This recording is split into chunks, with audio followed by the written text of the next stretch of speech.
What would you do if a child emerged from the fog, death cold in her arms, begging for burial coins? For a duke haunted by the brother he couldn't save, this moment will either destroy him completely or give him one final chance at redemption. The November fog rolls through London like a burial shroud, thick enough to taste. Lord Richard Mosley, Duke of Summerwood, walks the cobblestones of Covent Garden, a place no gentleman of his station should venture after dark. But Richard is no ordinary gentleman. 5 years ago, he watched his younger brother slip beneath the waters of the Thames, and since that day, he has been a ghost haunting his own life. His title means nothing. His fortune brings no comfort. The grand estate in Hampshire sits empty, while he drifts through London's streets like a man searching for something he cannot name. Tonight, the city's usual cacophony, street vendors, theatre crowds, the clatter of carriages, is muffled by the fog. In this eerie silence, he hears it, a sound that doesn't belong. Not the cry of the gin-soaked or the shouts of thieves, but something raw. A child's voice, breaking with exhaustion and despair, speaking words that will shatter the carefully constructed walls around his heart. "Please, sir, can you help me bury my brother?" Hello everyone! Before we start, make sure to like and subscribe to the channel, like the video and share with loved ones, and tell me in the comments where you're watching from and what time it is there. That way YouTube will keep showing you stories just like this one. Now, let's begin. Can you imagine what it would be like to live in a prison built not of iron bars, but of guilt? To walk through rooms filled with everything money can buy, yet feel nothing but the weight of a single moment you cannot undo? This is not a hypothetical question. This is the reality of Lord Richard Mosley, Duke of Summerwood, and his story begins on a night when the fog was thick enough to hide secrets or reveal them. London, November 1847. The city breathes with a life of its own, a restless giant that never truly sleeps. Gas lamps flicker along the grand streets of Belgravia, casting long shadows across the pristine facades of mansions that house England's most powerful families.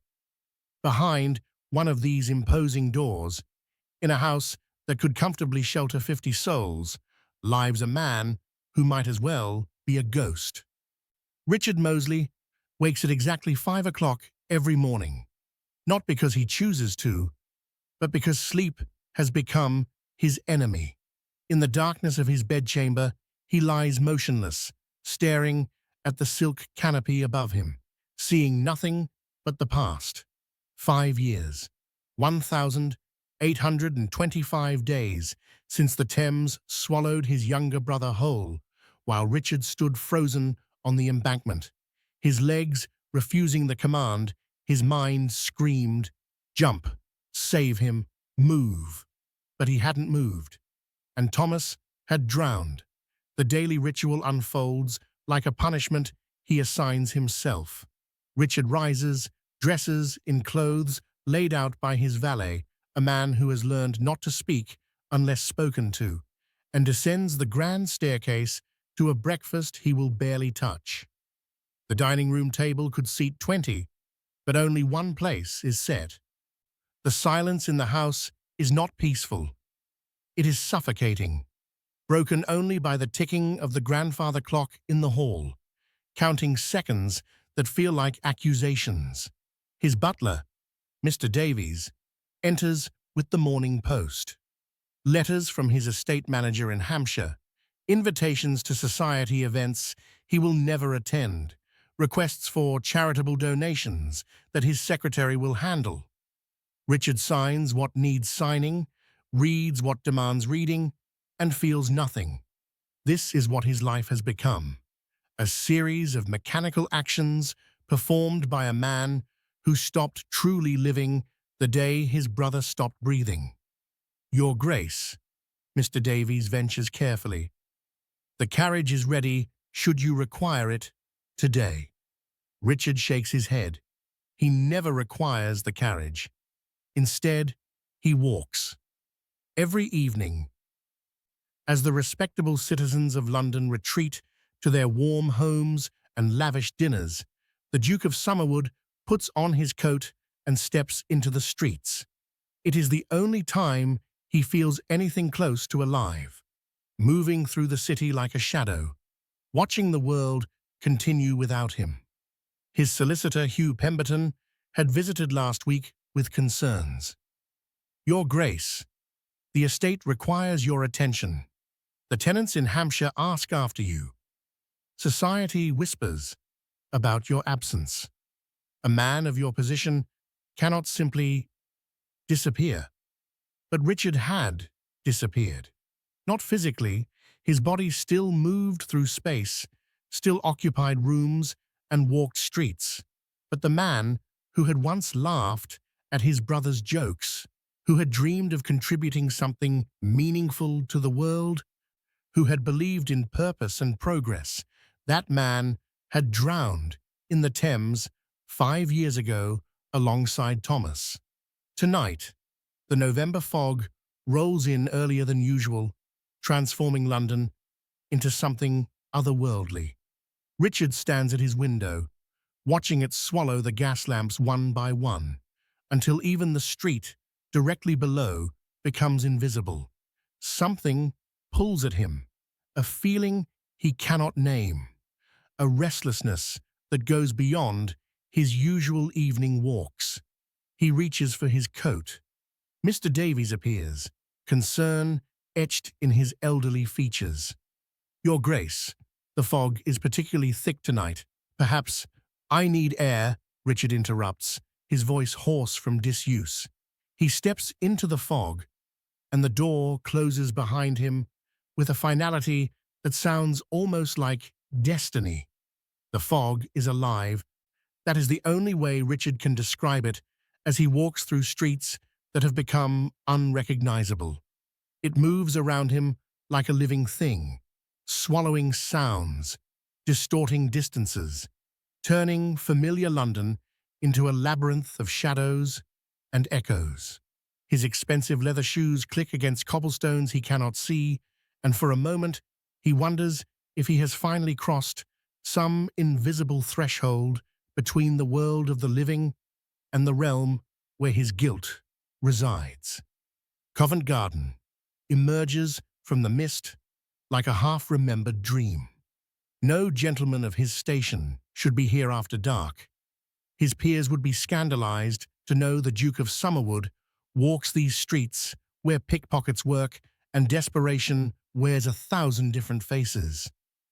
But Richard stopped caring about propriety the day he watched his brother's hand slip beneath the water's surface. The usual cacophony of the district, street vendors hawking their final wares, theatre-goers spilling from performances, the raucous laughter from taverns, is muffled tonight.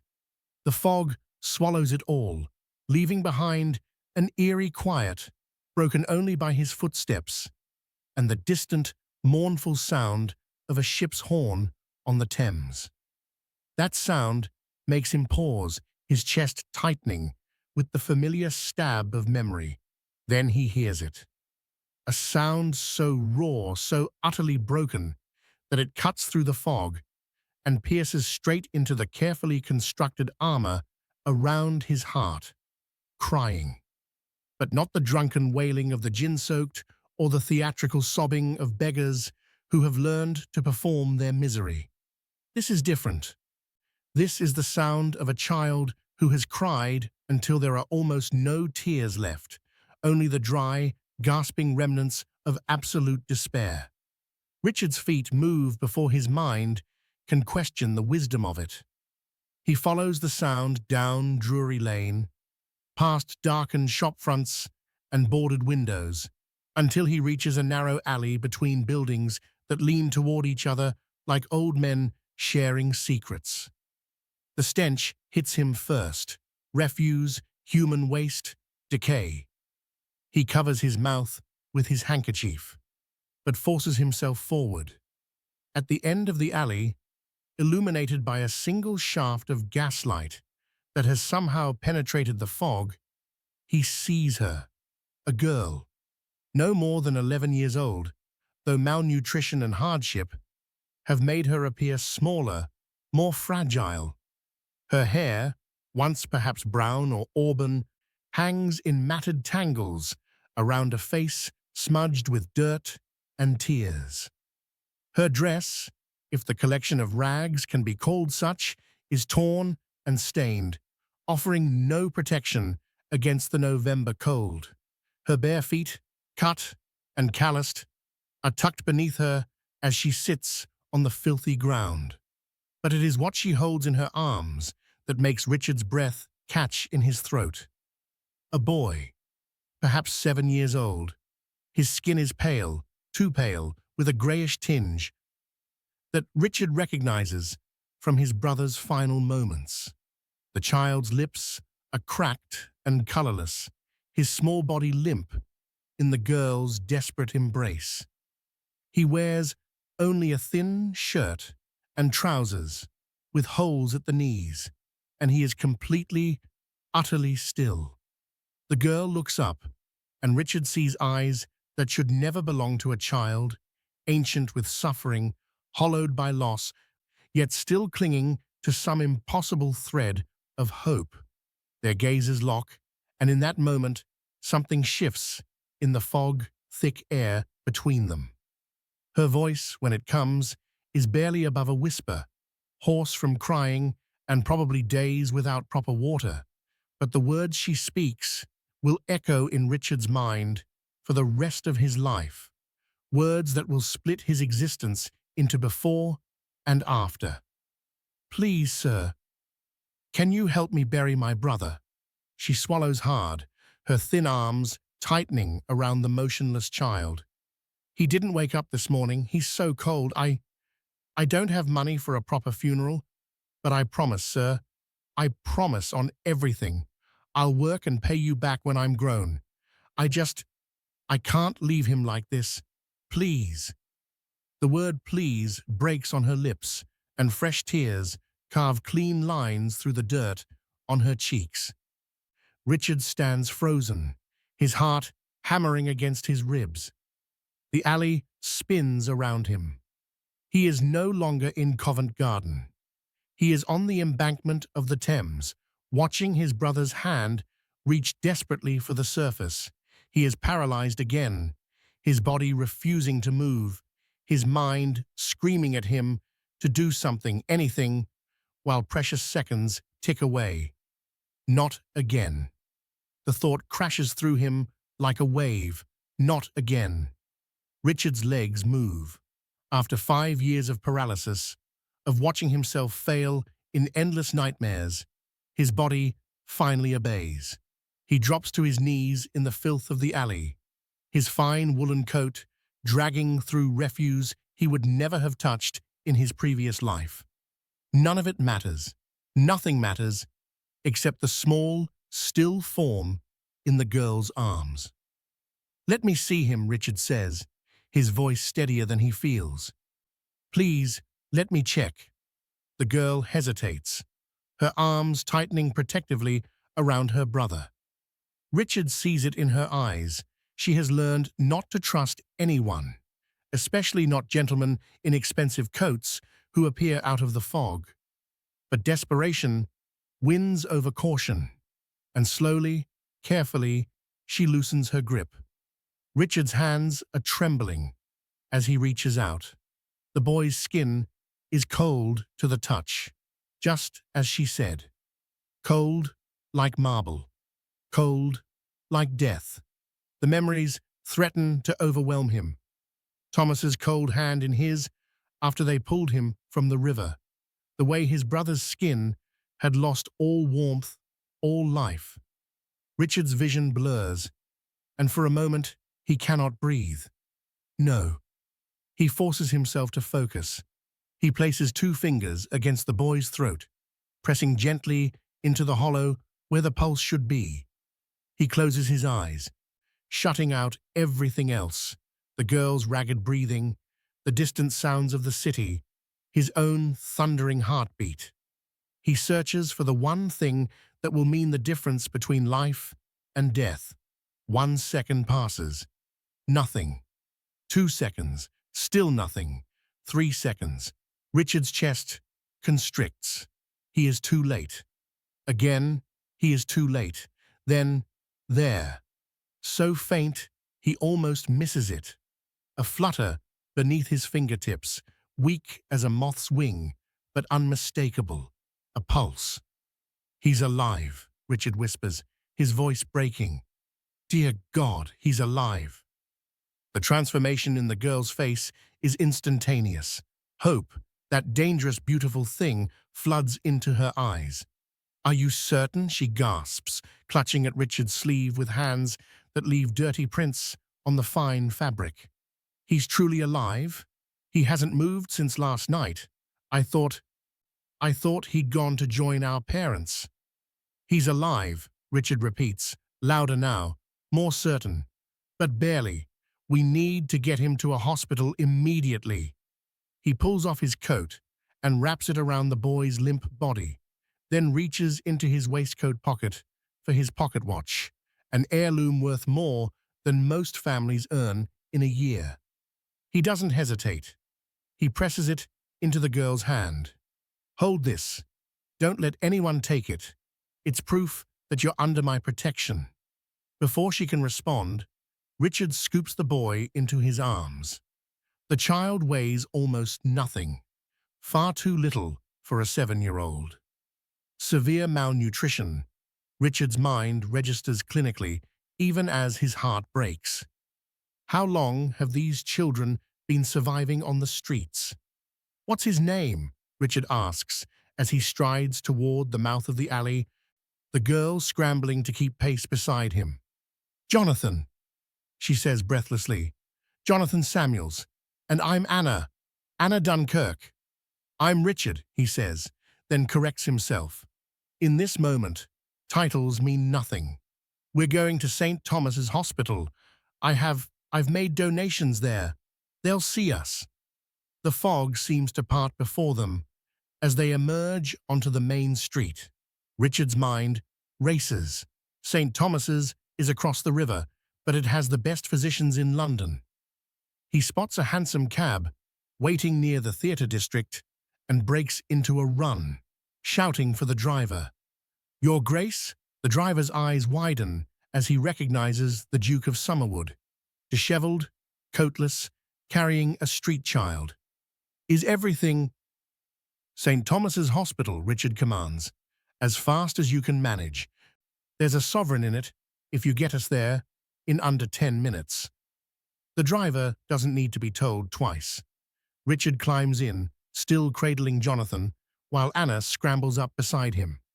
As the cab lurches forward, wheels clattering over cobblestones, Richard looks down at the boy's pale face. Jonathan's breathing is shallow. Each inhale is seeming to require more effort than the last. Stay with us, Richard murmurs, and he is no longer sure if he is speaking to Jonathan or to the ghost of his brother that has haunted him for 5 years. Please, just stay with us. Anna presses herself against his side, her small hand gripping his sleeve like a lifeline. In the darkness of the cab, Richard makes a silent vow. He will not be paralyzed this time. He will not stand frozen while another life slips away. Whatever it takes, whatever he must sacrifice, his reputation, his fortune, his carefully constructed isolation, he will save this child. The hospital looms ahead through the fog, its windows glowing with gaslight. Richard tightens his hold on Jonathan's fragile body and prepares to fight for a life he has only just discovered. But the real battle, he will soon learn, has only just begun. If this story has gripped you as much as it has me, subscribe to the channel now. What comes next will test Richard's resolve in ways he never imagined, and you won't want to miss a single moment. The hospital doors burst open with a force that sends nurses scrambling. Richard strides through the entrance hall, Jonathan still cradled in his arms, Anna clinging to his side like a shadow. The night matron's protests die on her lips when she sees his face, the Duke of Summerwood, one of their most generous benefactors, covered in alley filth and carrying what appears to be a dying child. "Fetch Dr. Fletcher immediately," Richard commands. "Pediatric emergency. The boy is barely breathing." Within seconds, the sterile corridors erupt with purposeful chaos. Dr. William Fletcher, a tall man with silver hair and sharp eyes, appears from a side ward. He takes one look at Jonathan, and his expression hardens with professional concern. "How long has he been unconscious?" Fletcher asks, already checking the boy's pupils with swift, practiced movements. "Since last night," Anna whispers, her voice raw. "He had a fever for days, but we had no money for medicine. This morning, he wouldn't wake up." Fletcher's jaw tightens. "Get him to the examination room, now." Richard starts to follow, but a nurse gently bars his path. "Sir, you must wait here. The doctors need space to work." For a moment, Richard considers pushing past her. The thought of letting Jonathan out of his sight, of standing helpless while others fight for a life, sends panic clawing up his throat. But Anna tugs at his sleeve, her eyes pleading silently. She needs him here. He forces himself to nod. They wait in a corridor that smells of carbolic acid and suffering. Anna sits rigidly in a wooden chair, still clutching Richard's pocket watch, her eyes fixed on the door that has swallowed her brother. Richard paces, his mind a tempest of memories, Thomas's final moments, the cold water of the Thames, his own useless hands. An hour passes, then 2, 3. Finally, Dr. Fletcher emerges. His face grave, Richard's heart plummets. "The boy has cholera," Fletcher says without preamble. "Advanced stage, combined with severe malnutrition and prolonged exposure." He pauses, choosing his words carefully. "Your Grace, the next 24 hours will be critical. You should prepare yourself." The words hit Richard like a physical blow. What are his chances? Honestly, less than half, but we're doing everything we can. Anna makes a sound. Not quite a cry, not quite a gasp, and collapses against Richard's side.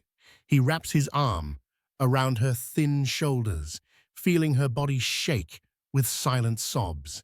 This child has already lost her parents, has already faced more hardship than most adults endure in a lifetime. How much more can she bear? "I want the best care available," Richard says firmly. "Spare no expense. Whatever he needs, Your Grace." Fletcher's hand lands on his shoulder. "We would do no less. But medicine has its limits. Now we wait and we hope." Night descends over London like a shroud. The hospital quiets, the day shift giving way to the skeletal night staff.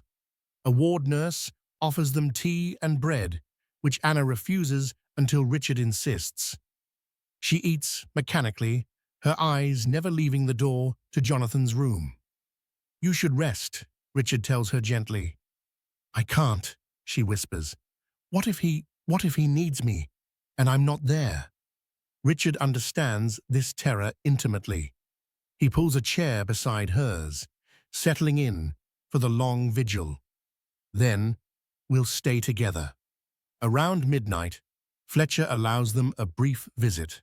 Jonathan lies in a narrow hospital bed, his small form barely making a dent in the white sheets.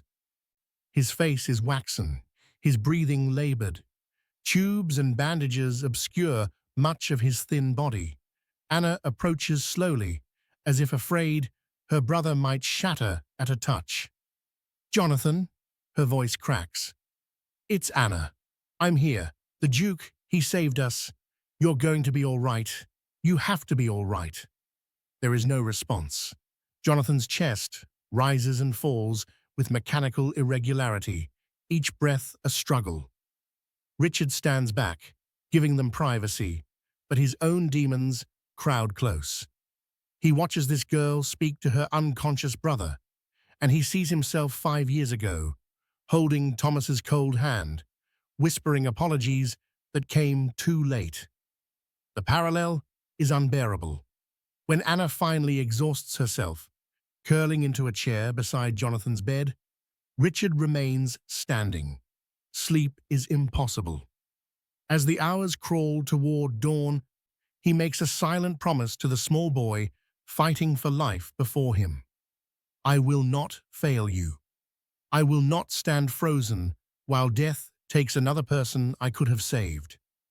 But even as he makes this vow, footsteps echo in the corridor outside, voices, sharp, disapproving, powerful.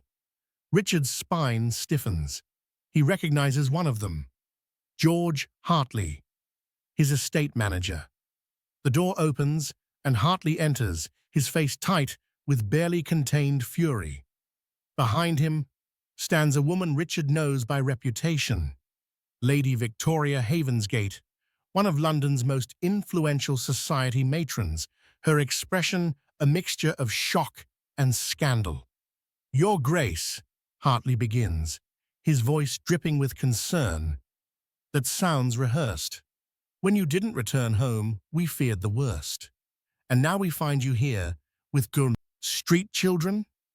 Lady Victoria's eyes sweep over Anna with undisguised distaste. Richard, what madness is this? These children belong in the workhouse, not under the care of a duke. Think of your reputation. Think of propriety. Richard feels something crack open inside him, not breaking, but awakening. He steps forward, placing himself between them and the sleeping children. Get out, he says quietly. Hartley blinks.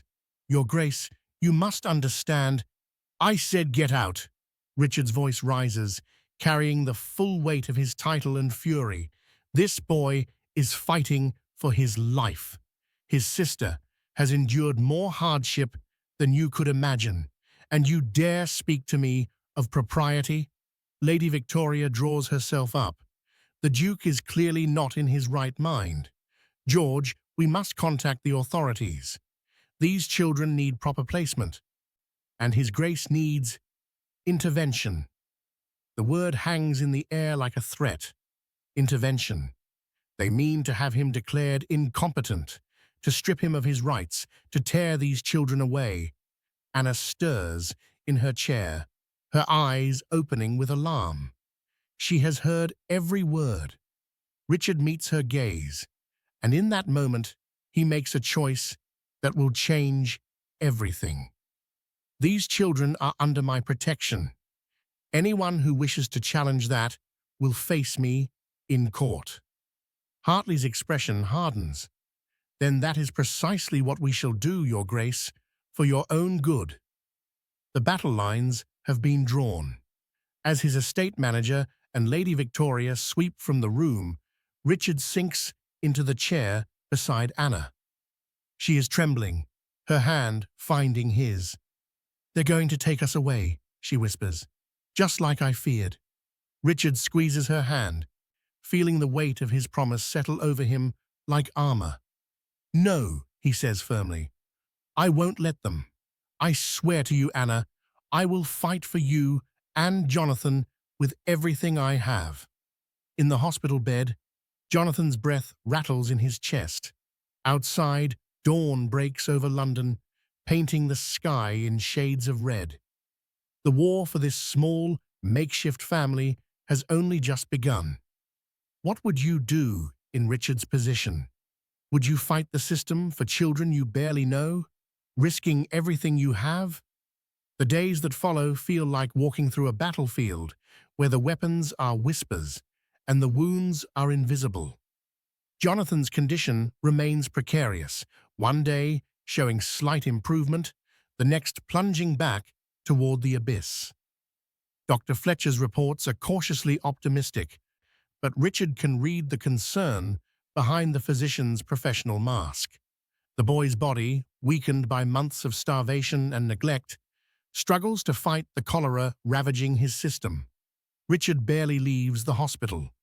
He has a cot brought to Jonathan's room, ignoring the protests of the nursing staff. Anna refuses to be separated from her brother for more than minutes at a time, and Richard will not leave her to face this alone. His butler, Mr. Davies, arrives daily with fresh clothes and correspondence that Richard barely glances at. The world of business meetings and estate management seems absurdly distant now, but the world will not leave him alone. George Hartley returns on the third day, this time accompanied by a solicitor, not Hugh Pemberton, Richard's own man, but a sharp-faced creature named Bartholomew Finch, who specializes in competency hearings.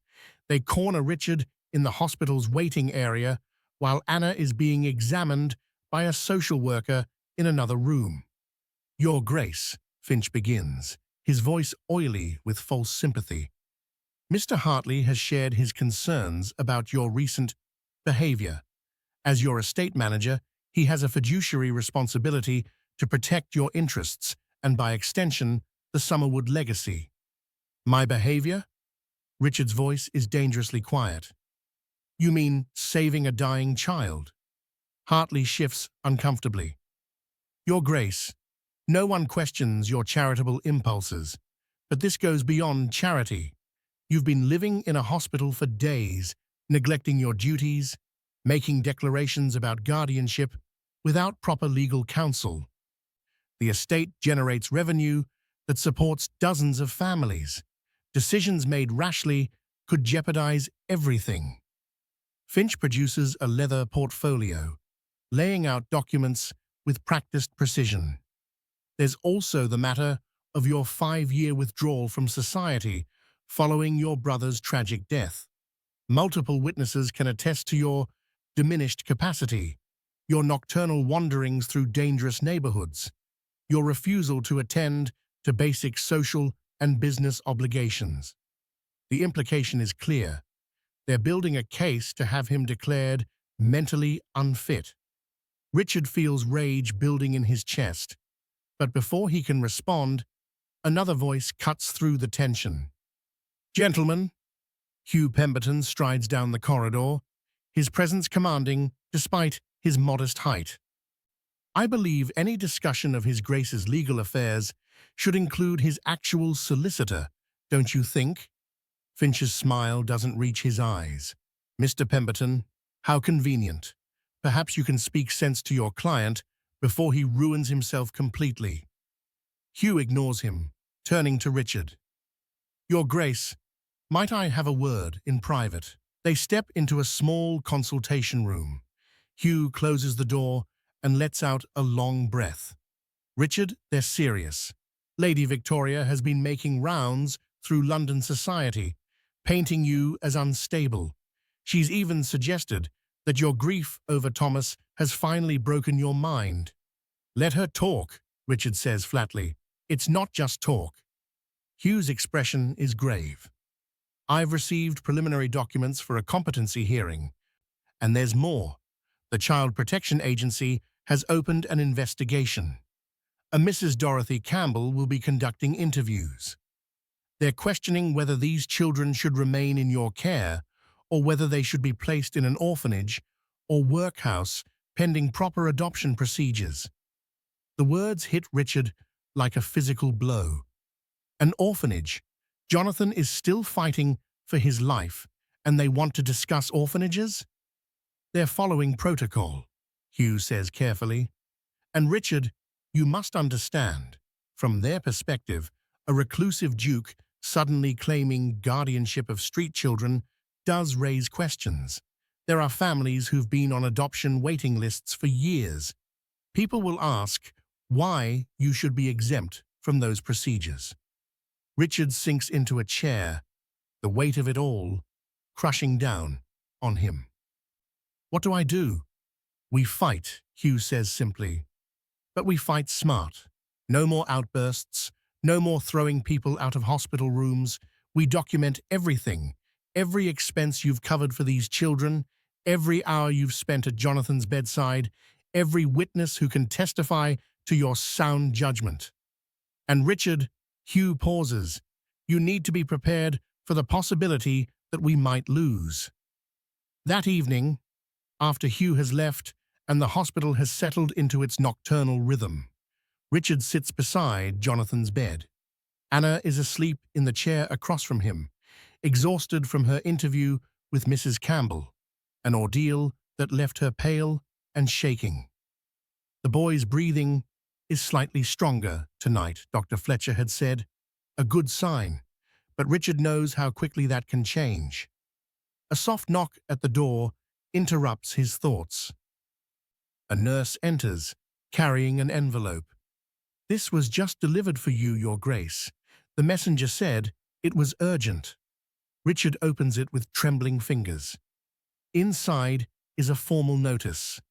A hearing has been scheduled at Bow Street Magistrates' Court in 1 week's time. The court will determine the temporary custody of Anna and Jonathan Samuels. 1 week. 7 days to prepare for a battle that will decide whether this fragile family he's begun to build will survive. Richard looks at the children. Anna curled in her chair, clutching the blanket he'd bought her. Jonathan fighting for every breath.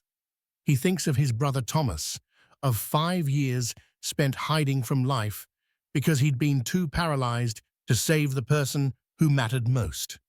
Not this time. He pulls out paper and pen and begins writing.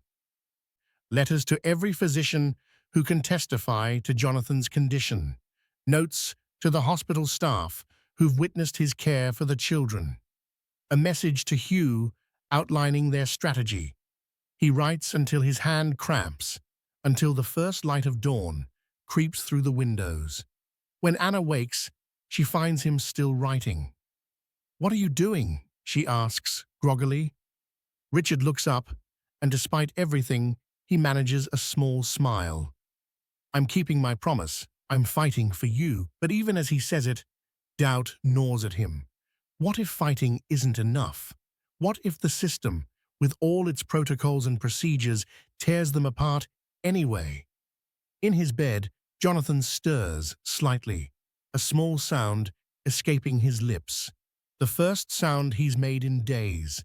Both Richard and Anna freeze, hope and fear warring in their chests. The battle ahead will require more than determination. It will require a miracle. What about you? Have you ever had to fight against impossible odds for something or someone you believed in? The Bow Street Magistrates' Court smells of old wood, stale air, and the accumulated anxiety of 1,000 desperate pleas. Richard stands in the entrance hall, his hand resting protectively on Anna's shoulder. She wears a simple dress, new, clean, properly fitted, that he purchased for her, but no amount of fine clothing can hide the fear in her eyes. Behind them, Hugh Pemberton carries a leather case bulging with documents, testimonies, and evidence they've spent the past week gathering. Jonathan remains at the hospital, still too weak to be moved. Dr. Fletcher himself will testify about the boy's condition and the care Richard has provided. It's a small mercy that the child won't have to endure this ordeal, but his absence feels like a missing piece of their defense. The courtroom is already full when they enter. Richard's chest tightens as he takes in the crowd, society members who've come to witness the scandal, reporters scribbling in notebooks, curious onlookers hoping for drama. At the front, Lady Victoria Havensgate sits with perfect posture, her expression one of righteous determination. George Hartley stands nearby, his face carefully neutral but his eyes hard. And there, seated at a separate table, is Mrs. Dorothy Campbell from the Child Protection Agency, her stack of files and reports a silent testament to the bureaucratic machinery aligned against them. "All rise for Magistrate Sir Edmund Graves," the bailiff announces. The courtroom rustles to its feet. Sir Edmund Graves enters, a man in his 60s with steel-grey hair and a face carved from granite. His reputation precedes him, fair but uncompromising, a man who follows the letter of the law with almost religious devotion. He takes his seat at the high bench, his eyes sweeping the courtroom with the detached assessment of someone who has seen every variation of human desperation. "Be seated," he commands, and the room obeys. "We are here," Sir Edmund begins, his voice carrying effortlessly through the chamber, "to determine the matter of temporary custody for two minor children, Anna Dunkirk, age 11, and Jonathan Samuels, age 7.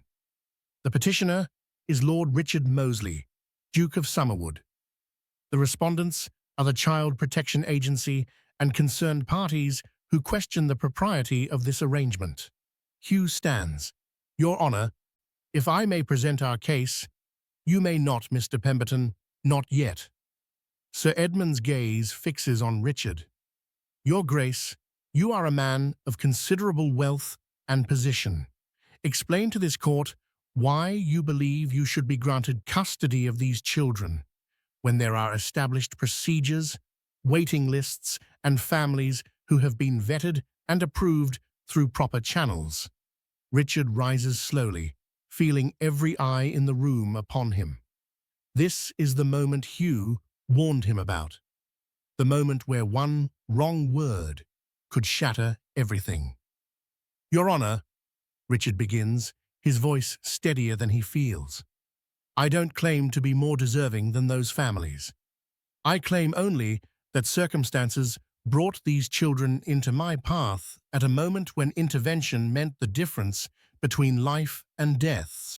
Jonathan Samuels was hours from dying when I found them. Not days. Hours." "Noble, certainly," Sir Edmund replies, "but this court deals in law, not sentiment. Mrs. Campbell, present your assessment." Dorothy Campbell stands, consulting her notes with bureaucratic precision. "Your Honour, while we acknowledge His Grace's financial ability to provide for these children, there are significant concerns. Lord Mosley has no experience as a guardian. He has lived in virtual isolation for 5 years, following a personal tragedy. He has no wife, no family structure, no established household suitable for child rearing. Additionally, there are questions about his mental stability." "Objection," Hugh interrupts.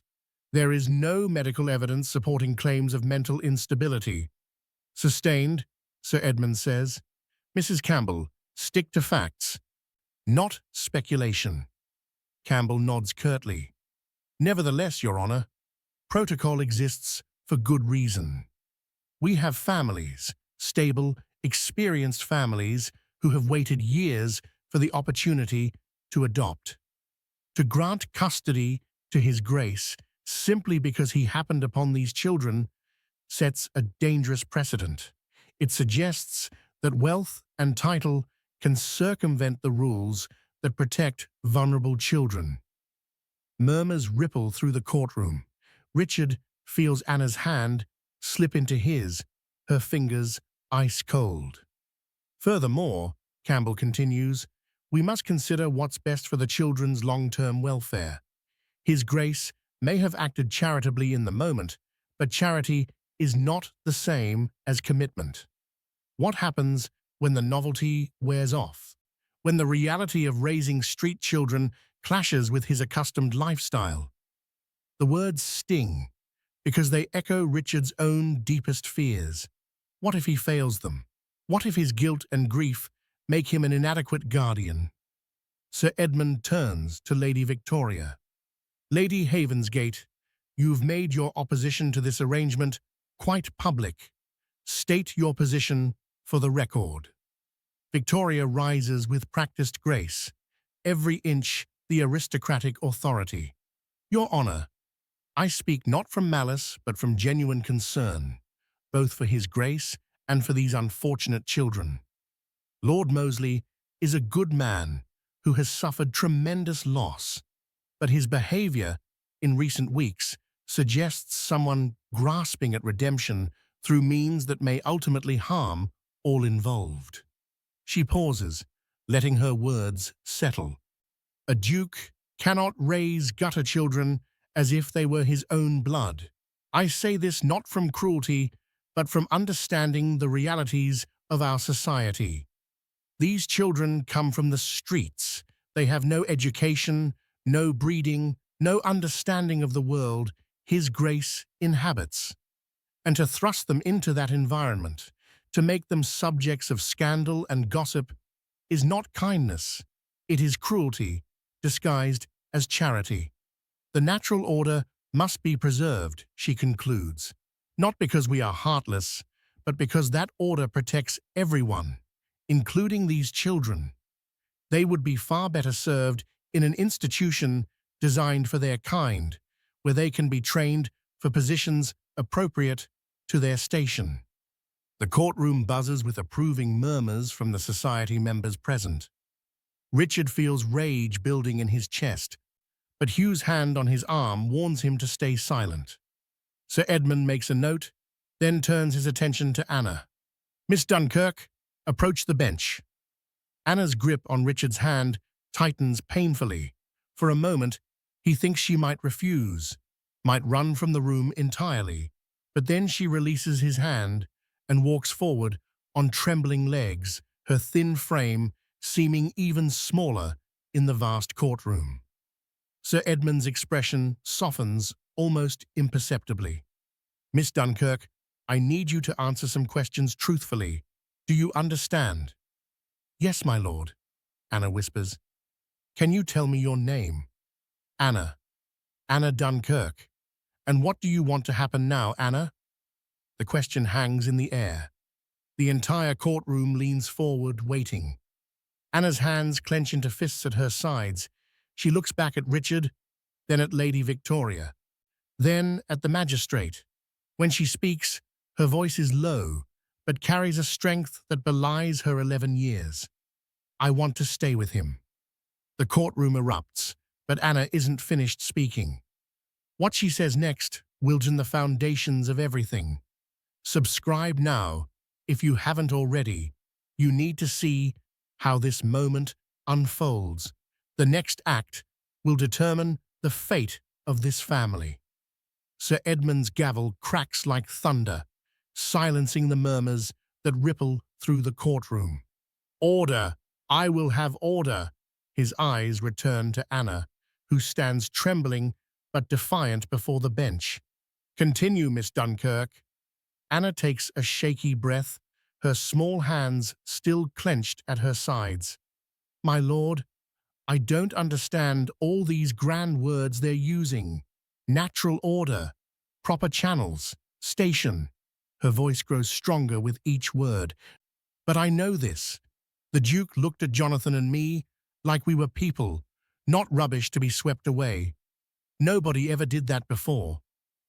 Lady Victoria starts to rise in protest, but Sir Edmund's raised hand stops her. "When my parents died," Anna continues, her voice cracking, "we had nowhere to go. People walked past us every day. They saw us, but they didn't see us, if you understand what I mean. We were just in the way. I tried to keep Jonathan alive. I fed him first, always. I found places for us to sleep where the older boys wouldn't hurt us. But every day, it got harder. Every day, he got weaker." Tears stream down her face now, but she doesn't wipe them away. "That night, when Jonathan wouldn't wake up, I thought he was dead. I thought I'd failed him. And then this man—" She turns to look at Richard. "This man, in his fine coat, came into that alley and he didn't walk away. He didn't tell us to go to the workhouse. He saved my brother's life." She turns back to Sir Edmund, and her next words come out fierce, passionate. If being in the workhouse means losing the only person who ever saw me, who ever saw us as worth saving, then I'd rather go back to the streets. At least there we knew we only had each other. At least there we weren't pretending someone cared. The courtroom explodes. Reporters scribble furiously. Society members gasp and whisper behind gloved hands. Mrs. Campbell's face flushes red. Lady Victoria looks like she's been slapped. And Richard feels something crack open in his chest. This child, this brave, fierce child, has just laid bare the truth that everyone else has been dancing around. The question isn't whether he's suitable to care for them, but whether anyone else actually will. Sir Edmund studies Anna for a long moment, his expression unreadable. "You may return to your seat, Miss Dunkirk." Anna walks back to Richard on unsteady legs. He reaches out to steady her, and she collapses into the chair beside him, her courage finally spent. "Mr. Hartley," Sir Edmund says, "you've been notably silent. As His Grace's estate manager, what is your position?" George Hartley stands, clearly uncomfortable. "Your Honour, my concern has always been for His Grace's welfare and the proper management of the Summerwood estate. I maintain that this situation is irregular. However," he pauses, choosing his words carefully, "I cannot deny that His Grace has shown more purpose and clarity in the past week than I've witnessed in 5 years. Whether that is relevant to this proceeding, I leave to your judgment. It's not a ringing endorsement, but neither is it a condemnation." Hugh catches Richard's eye and nods slightly. "It's something." "Lady Havensgate," Sir Edmund says, "do you wish to respond to Miss Dunkirk's testimony?" Victoria rises, her composure recovered. "Your Honour, we must not base legal decisions on the emotional appeals of a traumatized child. Of course, she feels gratitude toward His Grace, but gratitude is not the foundation for proper guardianship. These children need structure, education, and guidance that His Grace, despite his good intentions, is simply not equipped to provide." Richard's chair scrapes across the floor like thunder as he surges to his feet. "Traumatized?" "Your Grace," Hugh hisses, trying to pull him back down. But Richard can't stop, won't stop. 5 years of paralysis, of standing frozen while life slipped away, detonates inside him. "This girl is stronger than many adults I know." His voice booms through the courtroom, silencing every whisper. "She kept her brother alive on the streets of London. She went hungry so he could eat. She carried him in her arms through the cold, searching for help that never came until that night. And you dare call her traumatized as if that diminishes her truth?" "Your Grace, please." Hugh tries again, but Richard isn't finished. He turns to face Sir Edmund directly, no longer caring about protocol or propriety. "Your Honour, I lost my wife to an illness I couldn't beat. Then I lost my brother to the Thames because I stood frozen on the embankment, too paralyzed by fear to jump in.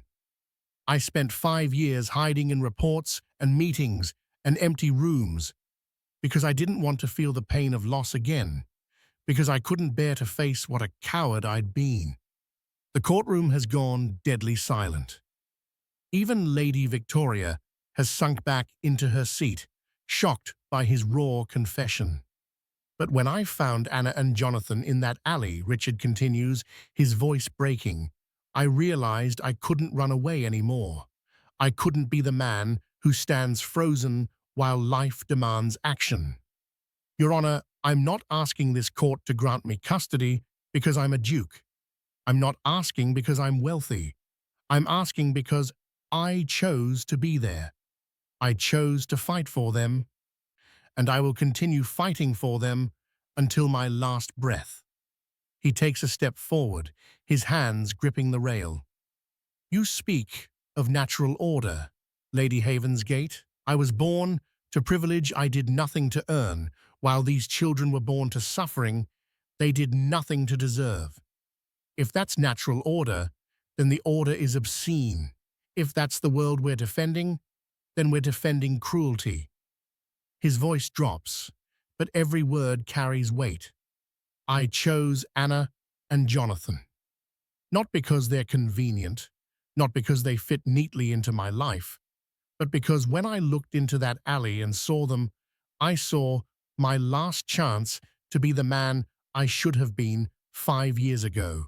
My last chance to save someone when it mattered. My last chance to choose love over fear. The silence that follows is absolute. Richard stands there, breathing hard, suddenly aware that he's just bared his soul before a room full of strangers. He slowly sinks back into his chair, Hugh's hand squeezing his shoulder. Sir Edmund leans back, his fingers steepled before him. The seconds stretch into an eternity. Finally, he speaks. This court will take a brief recess while I consider the evidence and testimony presented. He pauses, his gaze sweeping across Richard, Anna, and then the opposing counsel. We will reconvene in 30 minutes. The gavel falls. The courtroom erupts into chaos. Anna grabs Richard's hand, her eyes wide. Did we win? Richard pulls her close, pressing a kiss to the top of her head. I don't know, Anna. I don't know. But win or lose, he has finally stopped running from life. And that, perhaps, is its own kind of victory. In 30 minutes, Sir Edmund will deliver his verdict, a decision that will either create a family or tear it apart forever.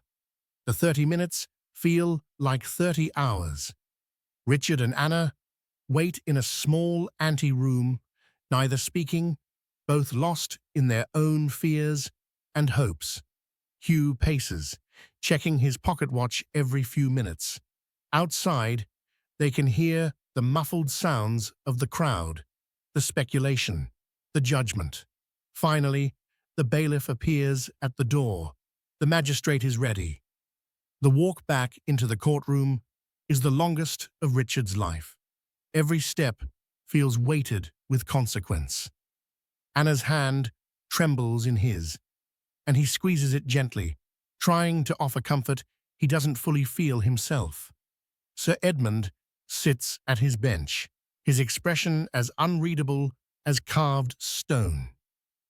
The courtroom settles into tense silence as he arranges his papers with deliberate precision. When he finally speaks, his voice carries the full weight of the law. This court has heard testimony that is both troubling and compelling.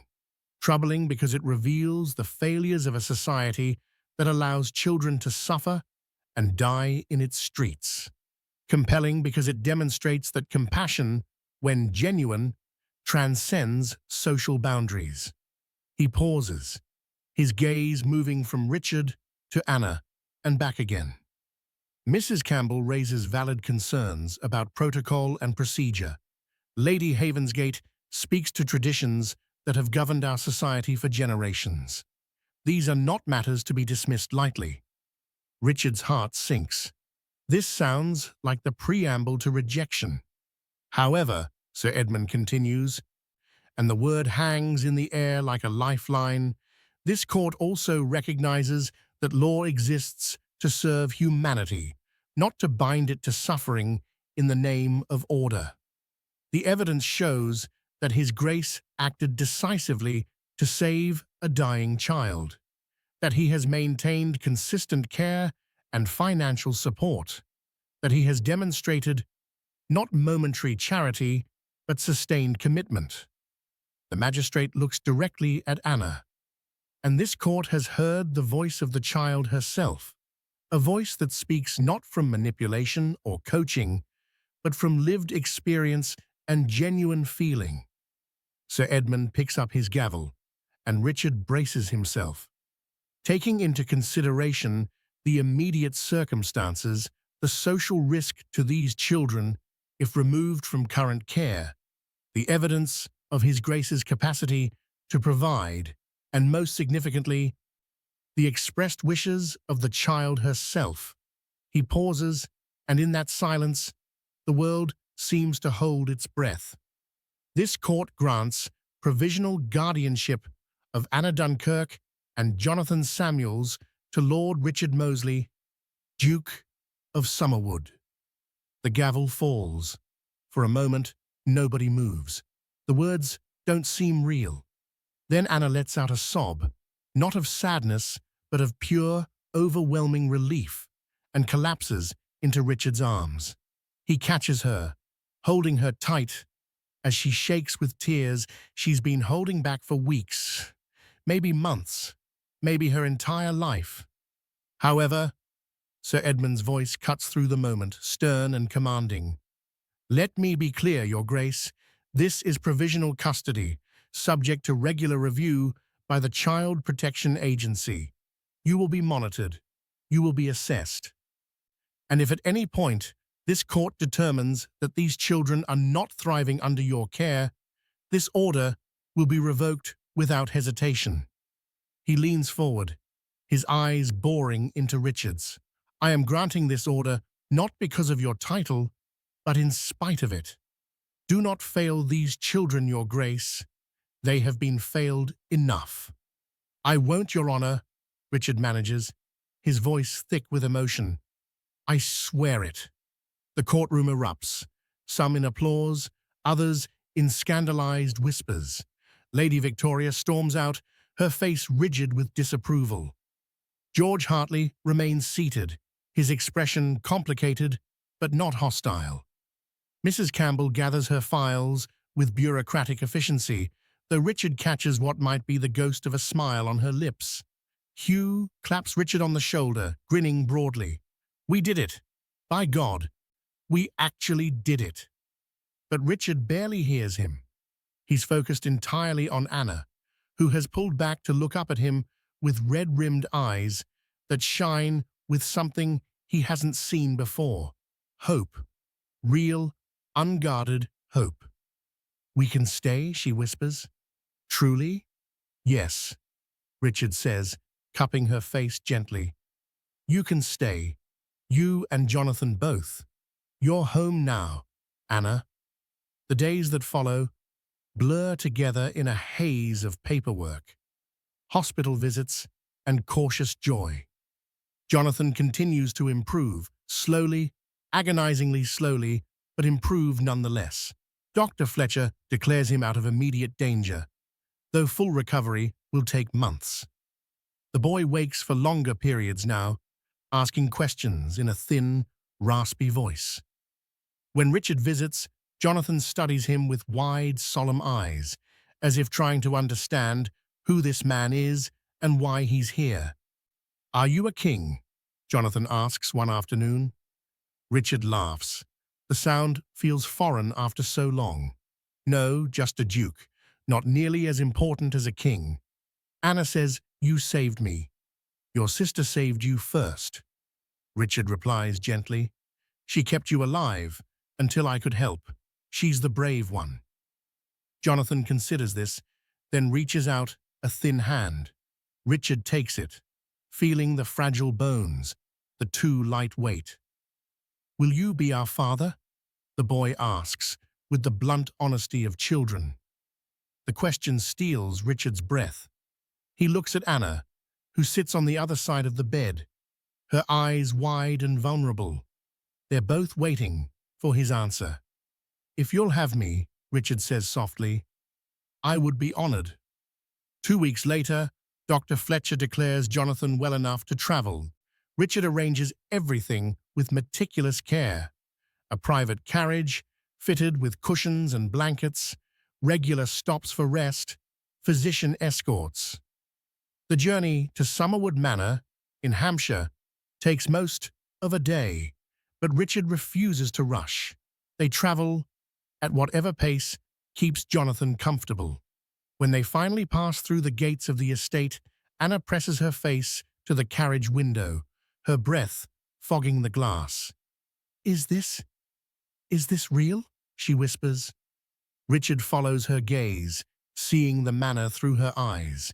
The sweeping drive lined with ancient oaks, the manicured gardens still blooming with late autumn roses, the grand facade of honey-colored stone glowing in the afternoon sun. The house he's barely lived in for 5 years, the empty monument to his grief. It's real, he says, and it's yours now, too. The staff waits on the front steps, Mr. Davies the butler, Mrs. Harrison the housekeeper, a dozen others who've maintained this house with little purpose beyond duty. They watch with open curiosity as Richard emerges from the carriage and then reaches back to help Anna down, followed by Jonathan, still wrapped in blankets. Mrs. Harrison steps forward, her weathered face uncertain. Your Grace, welcome home. We've prepared the East Wing rooms as you requested. The children's quarters have been aired and— Thank you, Mrs. Harrison, Richard interrupts gently. But first, I'd like you all to meet Anna and Jonathan. They're not guests, they're family. The words hang in the air. Richard can see the staff exchanging glances, processing this unprecedented situation. Then Mr. Davies, bless him, steps forward and bows formally to Anna. Miss Anna, Master Jonathan, welcome to Summerwood Manor. We are at your service. One by one, the others follow suit. And just like that, the barrier breaks. The first weeks are an adjustment for everyone. Anna moves through the house like she's afraid to touch anything, certain that at any moment, someone will realize a mistake has been made and send them back to the streets. Jonathan, still weak, spends most of his time in the sunny room overlooking the gardens, watching birds with wide-eyed wonder. But slowly, gradually, the house begins to change. Children's laughter echoes through halls that have been silent too long. Anna's drawings appear on the refrigerator in the kitchen, crude but heartfelt images of flowers and horses, and 3 stick figures holding hands. Jonathan's collection of interesting rocks accumulates on the library windowsill. Mrs. Harrison starts baking biscuits in the afternoon, claiming they're for the children, but always offering one to Richard with a knowing smile. Richard finds himself transformed by these small moments. Teaching Anna to ride the gentlest mare in the stables, her terrified grip on the reins gradually relaxing into confidence. Reading to Jonathan from the same adventure books his brother Thomas once loved, sitting at dinner with actual conversation instead of oppressive silence. 3 months after the hearing, Richard walks past the library late one evening and sees lamplight still burning. He enters quietly and finds Anna curled in his favorite chair, surrounded by books. She's so absorbed, she doesn't notice him at first. Anna, it's past your bedtime. She jumps, then relaxes when she sees him. I'm sorry, I found these books, and I wanted to— Richard moves closer and realizes what she's reading. Primer texts, children's educational books. And on the table beside her, pages covered in careful, painstaking letters. She's teaching herself to write. His throat tightens. How long have you been doing this? Every night, she admits shyly. I want to learn properly. I want to be worthy of being here. Richard kneels before her chair, taking her ink-stained hands in his. Anna, listen to me. You don't have to earn your place here. You don't have to prove your worth. You already belong. Tears well in her eyes. But Jonathan asked me today why you saved us. He's too young to remember much of the street, but he knows we're different from other children here. He wanted to know what makes us special enough for a duke to want us. Richard's heart breaks and heals simultaneously. Tell him, he says softly, that you both saved me first. Tell him that before you came, This house was just walls and furniture. Now it's a home. Tell him that he and you are the reason I wake up in the morning with purpose instead of dread." He pauses, then adds, "And Anna, it's time you stopped calling me Your Grace. We're family now. My name is Richard." She tests the word hesitantly. "Richard. That's better." He smiles, then notices the book she's been reading. "Is that Thomas's old primer?" She nods. "I hope that's all right. Mr. Davies said these were your brother's books, and it's more than all right." Richard's voice catches. "Thomas would be happy to know they're being used again. He would have liked you, Anna, both of you." They sit in comfortable silence for a moment. Then Anna speaks again, her voice small. "Do you still miss him, your brother?" "Every day," Richard admits, "but the pain isn't as sharp as it was. I think Thomas would be glad that something good came from all that grief, that his death didn't just end with emptiness." Anna leans against his shoulder, and Richard wraps his arm around her. In the doorway, unnoticed by both of them, Jonathan stands in his nightshirt, watching. The boy smiles, a real smile, full of the joy that was nearly stolen from him, and pads back to his room. Upstairs, through the window, stars shine over Summerwood Manor. The house that was a tomb has become a sanctuary. The man who was a ghost has become a father, and two children who should have died nameless in London's streets are safe, warm, and loved. The healing has only just begun, but it has begun, and that makes all the difference. Spring arrives at Summerwood Manor like a benediction. The gardens explode with color. Daffodils and tulips, cherry blossoms drifting like snow across the green lawns. Jonathan, now strong enough to run without losing his breath, chases butterflies through the flower beds, while Anna reads beneath an oak tree, her legs tucked under her skirts that are no longer rags but proper dresses tailored to fit. Richard watches from the terrace, a cup of tea forgotten in his hand. 6 months. It's been 6 months since that fog-shrouded night in Covent Garden, and sometimes it feels like a lifetime ago. Sometimes it feels like yesterday. The change isn't just in the children. The entire household has transformed. The servants no longer tiptoe through halls, afraid to disturb the grieving Duke. Mrs. Harrison hums while she works. Mr. Davies actually smiles.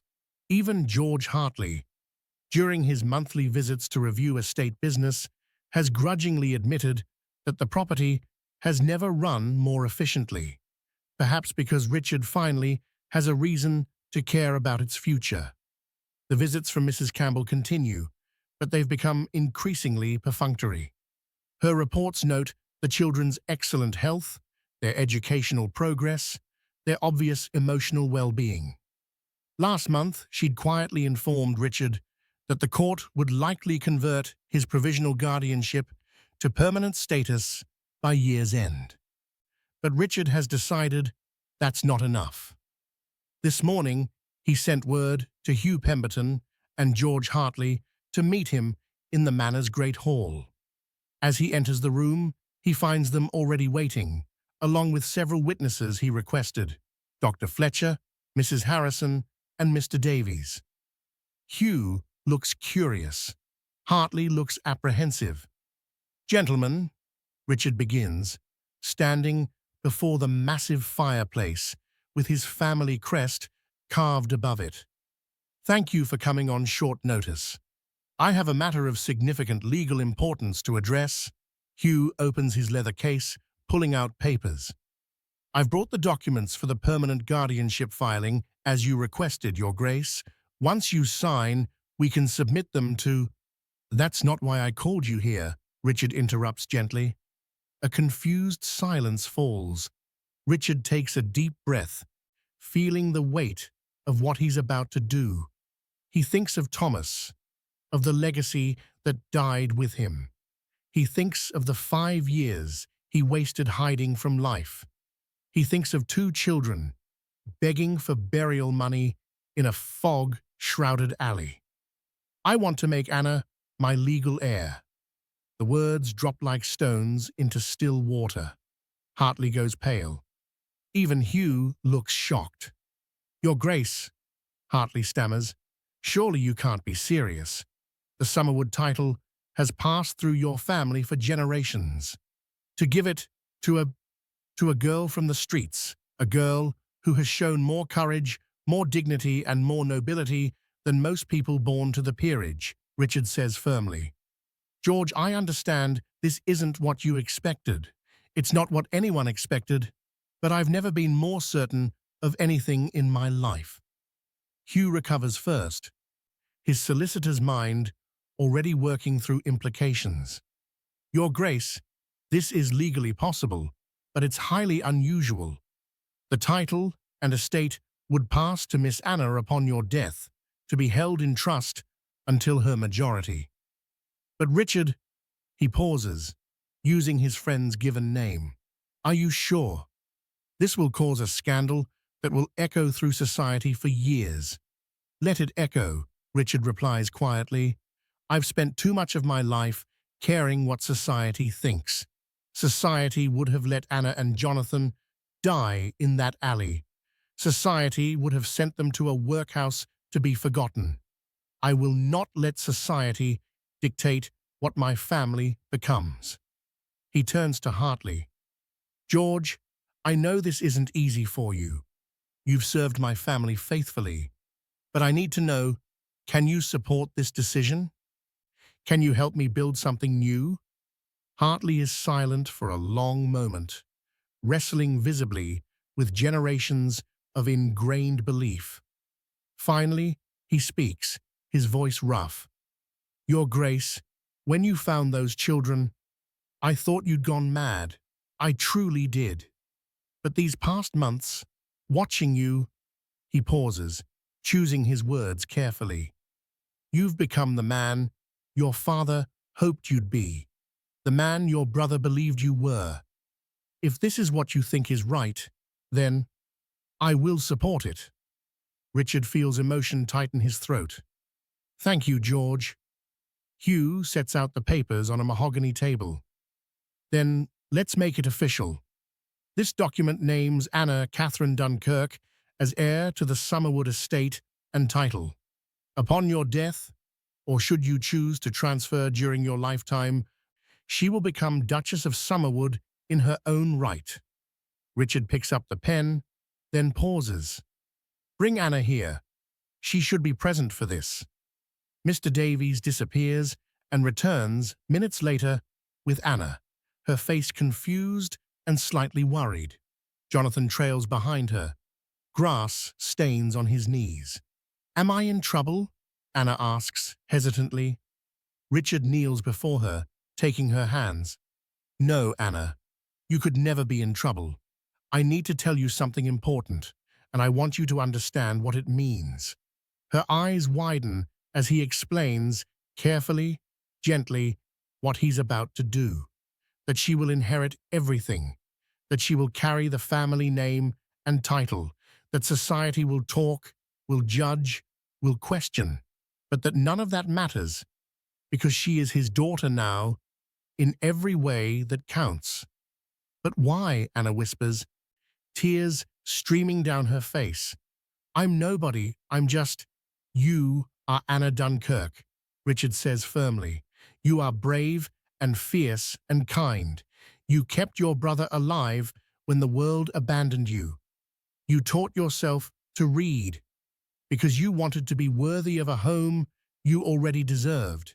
You are exactly who should carry this legacy forward. He stands and moves to the table, Anna's hand still in his. Together they watch as he signs, I, Richard Charles Mosley, Duke of Summerwood, do hereby name Anna Catherine Dunkirk as heir to my estate and title, to be held in trust until her majority, and to pass to her in full upon my death or at such time as I may designate. The witnesses sign below. Hugh applies the official seal. And just like that, a street orphan becomes the future Duchess of Summerwood. Anna stares at the document, then up at Richard. Does this mean